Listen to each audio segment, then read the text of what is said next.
오늘의 공모주 참가번호 19번 면역항암제 신약개발 기업 네오이 뮌텍입니다.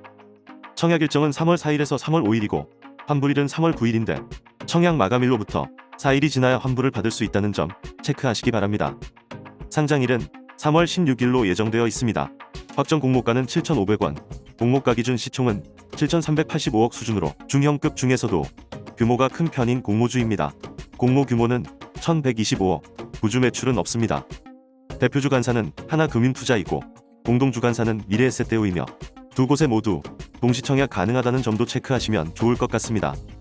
배정 방식은 균등으로 50% 이상 배정하며 균등으로 배정한 주식의 소수점은 올림으로 처리하는 방식이기 때문에 비례 물량에 대한 불확실성이 커져 비례 청약은 상대적으로 불리하다고 할 수 있겠습니다. 배정 물량 중 균등 배정 수량은 하나금융투자가 130만 주 수준이고 미래에셋대우가 56만 주 수준입니다. 네오이 뮌텍은 한국인이 창업한 미국 기업으로 작년 소마젠에 이어 해외 기업이 국내에서 기술 특례 상장하는 두 번째 케이스가 됩니다. 네오이 뮌텍은 코스닥 상장사 제넥신이 최대 주주인 미국 바이오 기업으로 T세포를 활용한 3세대 면역항암제 영역에서 세계 유일의 T세포 증폭 기술을 보유하고 있는 기업입니다. 항암제는 강한 독성으로 암세포와 정상세포까지 사멸시키는 1세대 화학항암제와 화학항암제의 부작용을 줄이고 특정 표적을 겨냥한 2세대 표적항암제까지 개발되어 왔으나 일부 암에 제한적이고 암세포에 내성이 생기는 단점이 있었습니다. 이러한 문제를 해결하기 위해 3세대 면역항암제가 등장했는데 부작용이 적고 광범위한 암 종류의 효과가 있다는 장점이 있는 반면 치료율이 아직 낮다는 단점이 있어 다른 약물과 병용 투여로 단점을 보완하는 연구가 진행 중입니다. 이러한 3세대 면역항암제 중에서도 여러가지 면역세포가 있지만 가장 광범위하고 활발하게 연구가 진행되고 있는 면역세포는 T세포 분야로 지금까지는 주로 T세포를 활성화하거나 T세포를 억제하는 물질을 차단하는 T세포 억제 저해제를 중심으로 글로벌 빅파마들이 신약을 개발해왔습니다. 하지만 큰 효과성이 없자 그 원인을 연구하기 시작했고 결국 체내 T세포의 수가 얼마나 충분한가에 따라 항암 효과에 근본적 차이가 발생한다는 사실을 발견하게 되는데 네오이 뮌텍은 T세포를 만드는 수를 늘려주는 증폭제 영역에서 상용화 가능한 세계 유일의 기술을 보유하고 있다는 점이 핵심 경쟁력입니다. 이러한 기술력을 바탕으로 면역항암 분야 글로벌 빅파마 3곳과 공동 임상 개발을 진행하고 있다는 점도 이슈가 되고 있고 글로벌 빅파마와의 공동 임상 개발은 현재 4건이 임상 이상 단계에 진입했습니다. 글로벌 빅파마와의 공동 개발은 네오이 뮌텍의 라이센스 아웃에도 긍정적인 영향을 줄 것으로 보이는 부분입니다. 다만 기술 특례 상장으로 현재까지 매출이 전무하고 영업손실 규모가 크다는 점이 우려스럽습니다. 영업손실 수준은 2019년 150억, 2020년에는 3분기까지 190억의 영업손실을 기록하고 있습니다. 이러한 영업손실은 2021년에도 480억까지 발생할 것으로 예상되는데 흑자 전환은 2023년부터 기대해볼 수 있겠습니다. 공모주 투자 관점에서는 상장일 유통 가능 물량 중 전체 물량 기준으로 보면 약 11%를 차지하는 기존 주주의 존재가 상장일 변수로 작용할 가능성이 큽니다. 적지 않은 수준의 구주주 물량은 해외 기업인 탓에 장외에서는 흔적조차 찾아볼 수 없고 오로지 상장일만 기다려왔던 거라면 주가 상승의 발목을 잡을 만한 수준으로 보입니다. 또한 상장 1개월 후 보호의 수가 풀리는 기존 주주의 지분이 무려 46.21%이기 때문에 공모주 투자 또는 단기적으로 접근하시는 분들은 참고하시는 것이 좋겠습니다. 공모주 오디션에서 심사위원장 역할을 맡고 있는 기관은 어떤 평가를 했는지 확인해 보겠습니다. 기관 경쟁률 1374대1, 1496건의 참여 건수로 바이오 IPO 기업 중 역대 1위의 경쟁률을 기록했습니다. 공모가는 밴드 상단에서 1100원 초과한 7500원으로 공모가 이상으로 신청한 비율이 가격 미제 시 포함 93.8%에 달하는 등 이번에도 기관은 공모가를 1100원이나 올리게 된 원인을 제공했습니다. 심사위원장인 기관은 네오이 뮌텍에 대해 두말할 필요 없이 S급에 해당하는 평가를 내린 것으로 봐야겠습니다. 공모주 한 잔이 상장일 옥석을 가리기 위해 간단한 지표로 평가하는 방법인 옥석 진단에서는 총 7점이 나왔습니다. 의무 보유 확약 비율은 25% 수준으로 비교적 높은 수치입니다. 유통 가능 주식 비율 또한 26% 수준이면 긍정적인 수준으로 봐야 할 것 같습니다. 장외 시세는 매도 매수 내용이 없기 때문에 기본 점수 1점을 부여하겠습니다. 총점은 중상위권에 해당하므로 평가 등급 A를 부여합니다. 다음은 공모가 적정 수준입니다. 보수적인 관점에서 연할인율을 40% 적용하고 적용 PER은 비교 기업의 현재 기준 PER로 재계산한 결과 32.3배였으며 기술 특례 상장 기업의 공모가 밴드 상단 평균 할인율인 26%를 적용하면 공모주 한 잔이 산정한 적정 공모가는 7,300원입니다. 공모가는 적정 수준이라고 판단하여 평가 등급 A를 부여합니다. 심사 내용을 종합한 결과 네오이뮨텍은 최종 A+라는 우수한 등급으로 청약 라운드에 진출합니다.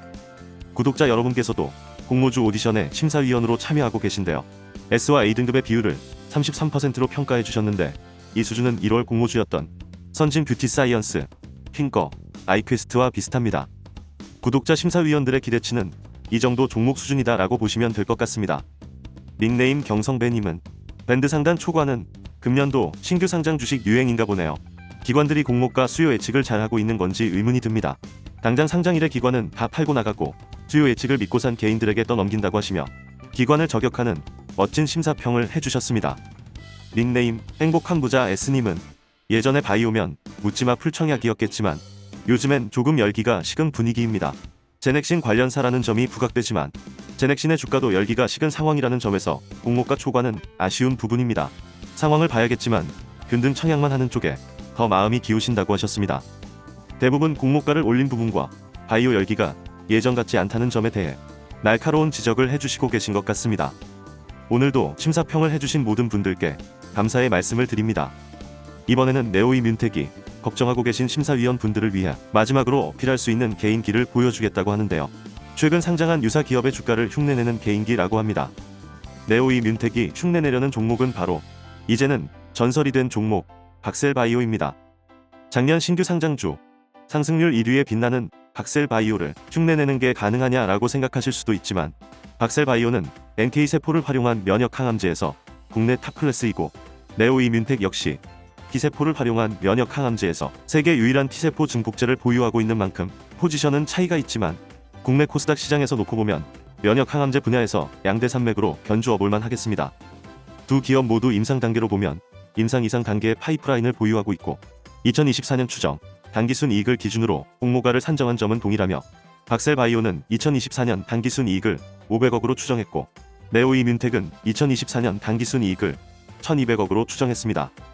다만 그동안의 적자폭은 네오이뮨텍이 2배 이상 더 큰 규모이기 때문에 이를 감안한다면 현재의 기업 가치를 흉내내봐도 괜찮을 것 같다는 판단을 해봤습니다. 물론 시장에서 바라보는 관점은 다를 수 있기 때문에 단순 재미로 봐주셔야 할 것 같습니다. 현재 박셀바이오의 시총은 약 1조 6천억으로 확인됩니다. 이 시총을 네오이뮨텍이 흉내낸다면 주가는 16,200원이 됩니다.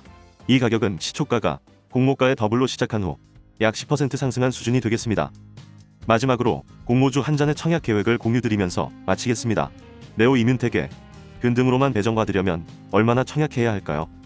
최근 하나금융투자가 단독으로 주관했던 공모주 중 가장 많은 청약 건수가 들어온 것은 작년 11월 포인트 모바일이었으며 청약 건수는 약 33,000건.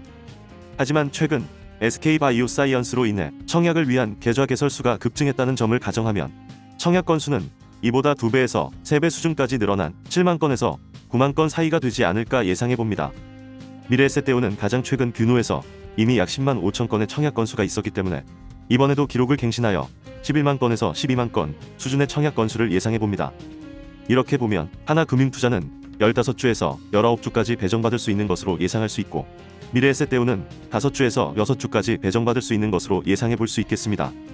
일단 균등으로 한 주라도 더 배정받기 위해서는 조금 더 넉넉하게 하나금융투자에는 40주 이상, 미래에셋대우에는 20주 이상 청약하시는 것이 좋지 않을까 생각합니다.